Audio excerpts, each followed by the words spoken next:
ॐ यो भूतं च भव्यं सर्वं यश्चाधितिष्ठति स्वर्यस्य च केवलं तस्मै ज्येष्ठाय ब्रह्मणे नमः। पाप की बेली बढ़ी और पुण्य घटते जाते हैं। पाप की बेली बढ़ी और पुण्य घटते जाते हैं, इसलिए तो दुख संताप बढ़ते जाते हैं। अच्छे पौधे तो पनपते हैं पानी देने पर, अच्छे पौधे तो पनपते हैं पानी देने पर, झाड़ झंकारे अपने आप पनप जाते हैं, झाड़ झंकारे अपने आप पनप जाते हैं। आदरणीय धर्म प्रेमी सज्जनों, पूज्य मातृशक्ति, सत्संग की इस श्रृंखला में आज हम राजा भर्तृहरि की जीवनी पर प्रकाश डालेंगे। कहते हैं कि आप प्रतिदिन किसी न किसी महापुरुष के जीवन को जरूर पढ़ें, क्योंकि जीवनी को जब आप पढ़ते हैं तो आपका भी जीवन बनता है, और किसी किसी महापुरुष की जीवनी को पढ़ करके अपने जीवन को बढ़ाएं, ये यानी स्वाध्याय की ओर भी आपको अग्रसित करता है। तो ऐसे ही बहुत ही रोचक कहानी राजा भर्तृहरि जी की है। राजा गंधर्वसेन की 2 पत्नियां थी, जिनके पहले पत्नी से पुत्र उत्पन्न हुआ जो महाकवि भर्तृहरि बने, और दूसरी पत्नी से जो पुत्र उत्पन्न हुआ उनका नाम था विक्रम। और विक्रम की माता मालवा की राजकुमारी थी, और मालवा की राजधानी उस समय पर धारा नगरी हुआ करती थी। और इन दोनों भाइयों की शिक्षा दीक्षा, विक्रम की और महाकवि भर्तृहरि की शिक्षा दीक्षा धाराधिपति की देखरेख में ही संपन्न हुई। शिक्षा पूर्ण होने के उपरांत धाराधिपति अपने नाती विक्रम को अपना राज्य सौंपने का निर्णय लिया, पर विक्रम ने बड़े भाई के रहते खुद राजा बनना स्वीकार नहीं किया, और अंत में भर्तृहरि को ही राजा बना दिया। और खुद विक्रम प्रधानमंत्री बने, और उन दिनों उन्होंने धारा से राजधानी हटा करके मालवा की राजधानी उज्जैन को बना दिया। और भर्तृहरि इधर राजा बनने के उपरांत अपने भोग विलास में ही फंस गए, और विक्रम के लाख समझाने पर भी उन पर कोई असर नहीं हुआ। कहा जाता है कि इन्हीं भोग विलास के दिनों में उन्होंने श्रृंगार शतक जैसे ग्रंथ की रचना की, पर विक्रम बार बार उनको समझाते नहीं माने। और एक दिन ऐसा हुआ कि विक्रम ही किसी षड्यंत्र का शिकार बन गए और उनको देश निकाला दे दिया गया। और अचानक एक दिन की घटना से भर्तृहरि बहुत ही अचंभित हो गए। एक ऋषि आते हैं भर्तृहरि को और एक अमृत फल देते हुए कहते हैं कि महाराज, ये अमृत फल है, और इसको खा लेने के बाद अक्षय यौवन की प्राप्ति होती है। ऐसी यौवन, यौवन यानी जवानी, ऐसी जवानी जो कभी क्षय ना हो, हमेशा जब तक रहो जवान रहो, ऐसे यौवन की प्राप्ति होती है, तो आप इसको ग्रहण करें। तो राजा भर्तृहरि ने उस फल को ग्रहण किया, और उन्होंने सोचा कि मैं हमेशा जवानी का क्या करूँगा, क्यों न मैं अपने पत्नी को ही ये फल दे दूँ जो हमेशा जवान रहे।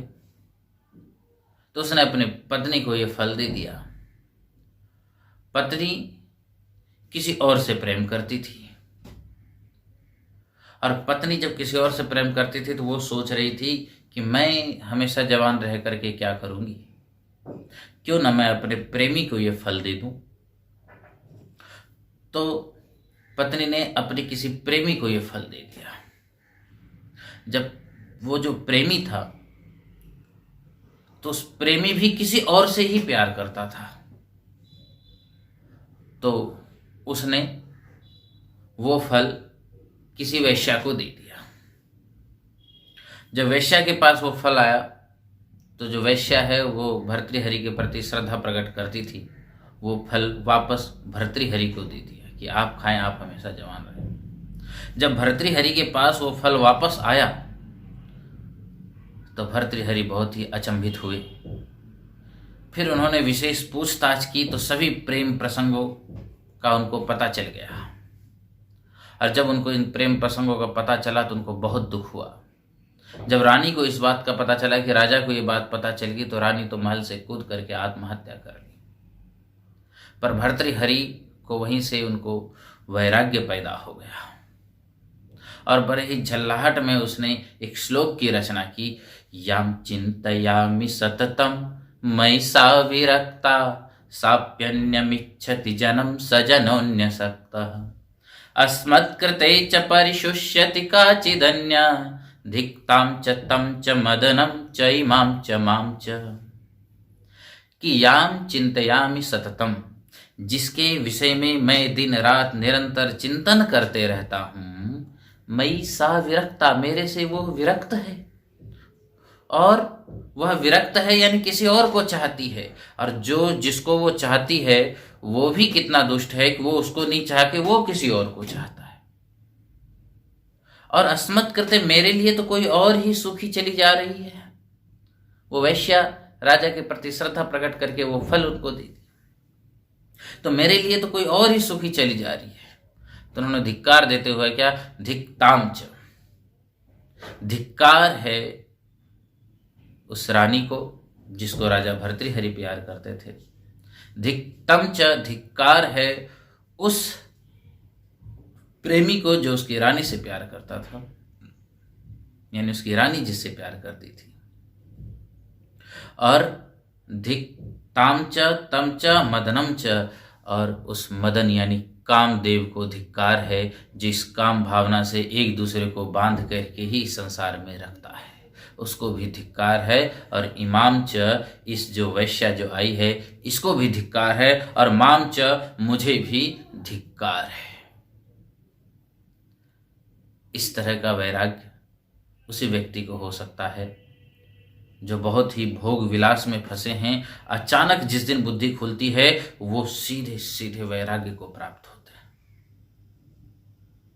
हर एक मार्ग, मैं यही बताना चाहता हूं, कोई भी मार्ग जिसको व्यक्ति पूर्णतः उसमें डूब जाता है वो मार्ग ईश्वर तक पहुंचा देता है।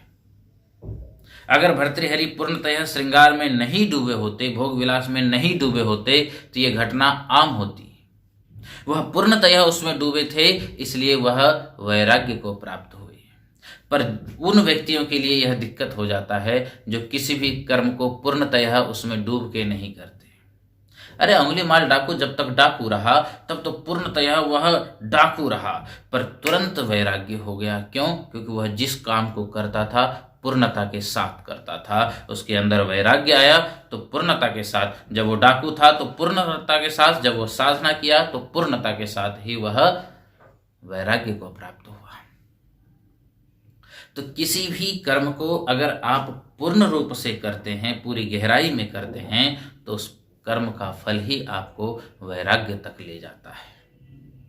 और जो अधकचेर आदमी रहते हैं जो कुछ नहीं कर पाते कि ये मैं ऐसा काम नहीं कर सकता, मैं पापी हो जाऊंगा, मैं ये नहीं कर सकता, जो इस तरह के सोच विचार जो न तो पूर्णतया धर्मी होते हैं न पूर्णतया अधर्मी होते हैं, वही यहाँ अटके हुए रहते हैं, वही जीवन में कुछ नहीं कर पाते। यह तो पूर्णतया अगर कोई अधर्मी है तो एक न एक दिन धर्म को वह प्राप्त कर लेगा, यह पूर्णतया धर्म को जानने वाला है तो वह धर्म को प्राप्त कर लेगा। और जो पूर्णतया किसी चीज में नहीं लगा, न तो पूर्णतया धर्म में लगा न पूर्णतया अधर्म में लगा, तो किसी भी चीज को प्राप्त नहीं कर सकता।